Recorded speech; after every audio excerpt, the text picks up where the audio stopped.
Hello and welcome to Chapter 5 in Advanced Sales and Sales Strategy. We've talked a lot about the adaptive selling process. The adaptive selling process has really 6 phases: the approach, the needs identification, presentation, handling objections or negotiation, closing the sale, and also servicing the sale. We've talked about how to adapt a presentation to a particular client and how to adapt a particular product or service in order to meet a client's or a prospective client's problem. Now we're going to talk about communication styles. We have to adapt our communication styles to the situation, to the prospect, to the industry, and to what we're selling. So, communication styles and leaderships. Impressions are developed by observing their behavior and listening to what they have to say. Certain orators, certain businessmen, certain models of the business community are successful because of the way they present and the way they communicate. People tend to like other people or tend to relate to other people that have communication styles that are similar to theirs. That's why oftentimes we in sales have to adapt our communication styles to the person that we're talking to. So communication styles influences behavior because that is the pattern that others observe. Adaptive selling and altering sales behaviors in order to improve communication with the customer is absolutely key. Again, people tend to listen better and they tend to be more persuaded by those communication styles that they adapt to or those communication styles that they favor. Communication style is an important element of any adaptive selling process or adaptive selling scenario. Communication style, though, is very important. Also, communication style bias is also very important.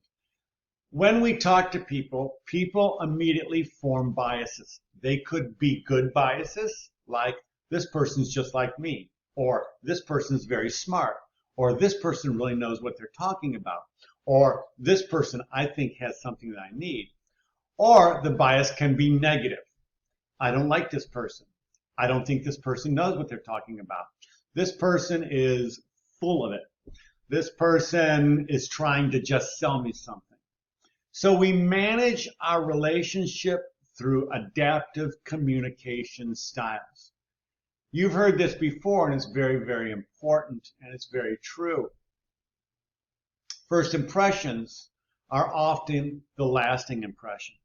So if we understand our prospect, and if we understand within the first 30 to 50 seconds, that is during the approach of the sale, what type of communication style they might be most amenable to, or that they might best like, then we can adapt our communication style to that particular scenario.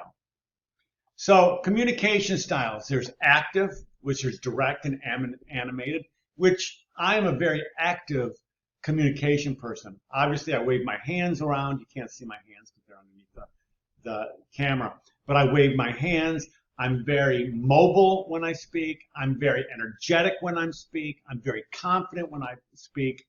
And I also jumped to fill pauses. I might ask somebody, do you have any questions? And instead of letting them think about questions, maybe even for 30 seconds or a minute, I want to jump in and talk.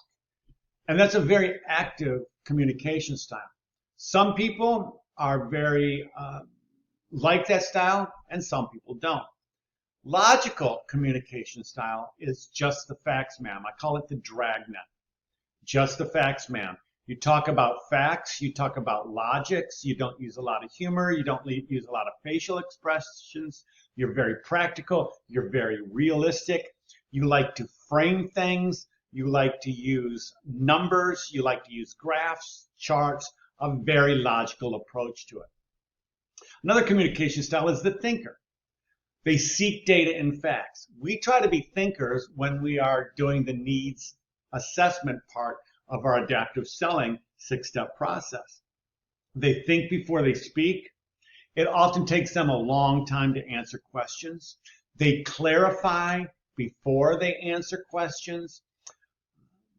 They're not very emotional, and they tend to be very thought-provoking when they speak. And then there's connector. The connector is those people that smile a lot. They connect with people. They're intuitive. They rely on feelings. They show a lot of emotion. They show a lot of empathy when they speak. They show a lot of passion when they speak. They're very considerate when they speak. I like to think of a nurse as a connector. She's very empathetic. She shows emotion when she asks you how you are. When she's asking different things, she listens very intently, and again, very emotional. Those are the different communication styles, and depending on your prospect and depending on the needs of your prospect, your communication style may or may not be best served for that particular prospect or that particular selling scenario. So, in our communication style model that we're going to use, there's four basic styles based on 2 dimensions. The first dimension is dominance, low or high dominance. Whether you're dominating the conversation or whether you're more listening and not dominating the conversation. We, as salespeople, need to be both. We need to have high dominance when we're presenting and low dominance when we're using the approach or the needs identification. The second dimension, and I'll jump to that and then go back, the second dimension is sociability, whether it's high or low. And that's the control we exert over emotional expressiveness, whether you have high emotions or whether you have a low emotional expressiveness. Higher sociability, you express feelings freely. Lower sociability, you control your feelings and you don't express them as freely. Now let's go back here to the dominance continuum. Low in dominance are those that are reserved, unassertive, and easygoing. Those that are high in dominance are decisive, opinionated, and very self-assertive. There's always a middle ground. If you get too high on one end or you get too low on another end, you might turn the prospect off.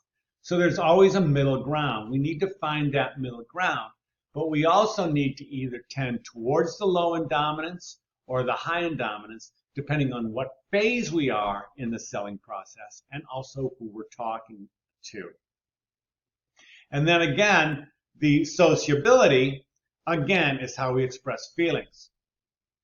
We want to express emotion around our product. We want to get excited. I always say, get excited, and your prospect will too.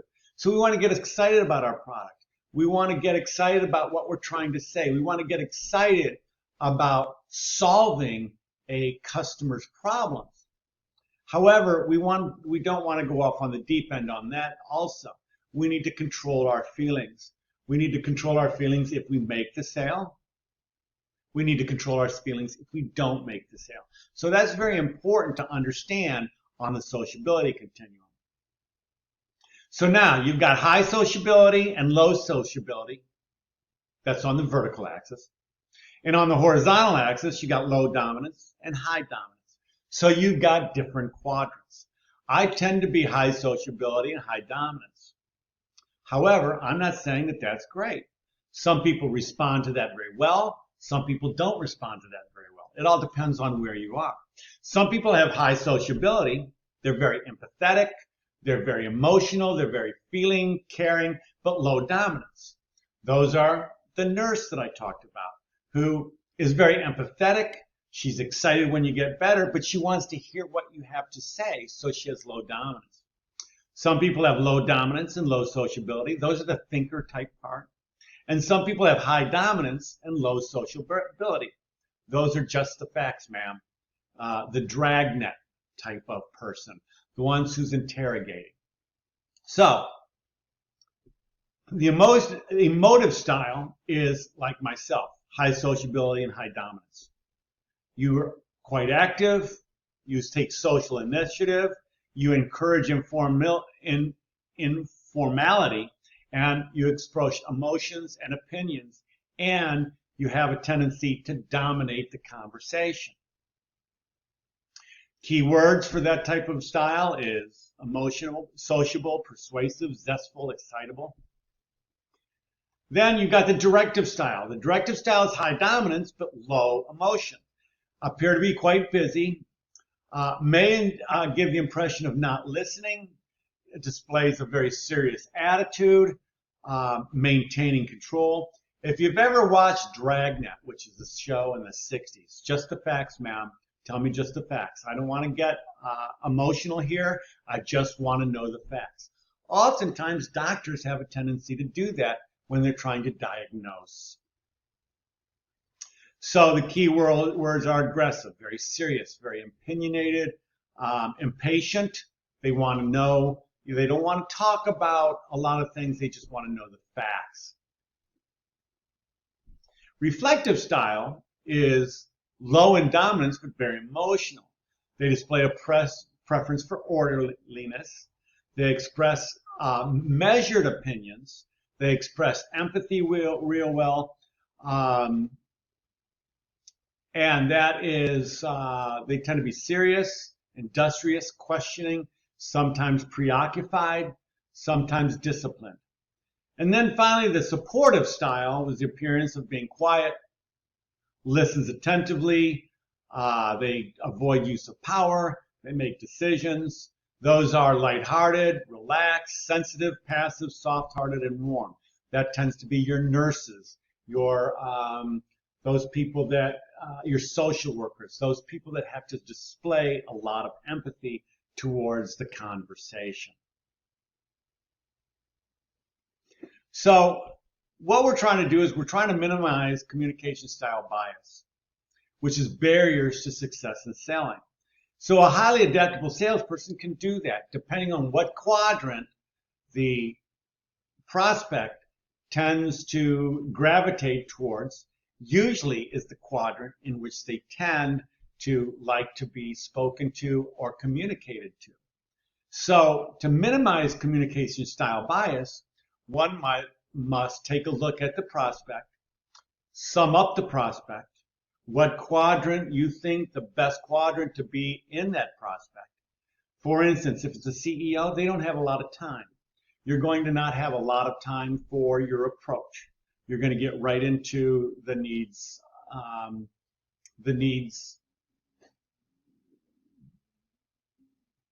I forgot the word. But anyways, the needs part, understanding the person's needs. If there's somebody who is more relaxed, more emotional, you're seeing outside a work setting, maybe you're having lunch or something like that, they might not want to get right down to business. So you might need to adapt your selling to that situation and to that person. That's going to conclude part 1, and I'll be back in just a little bit with part 2.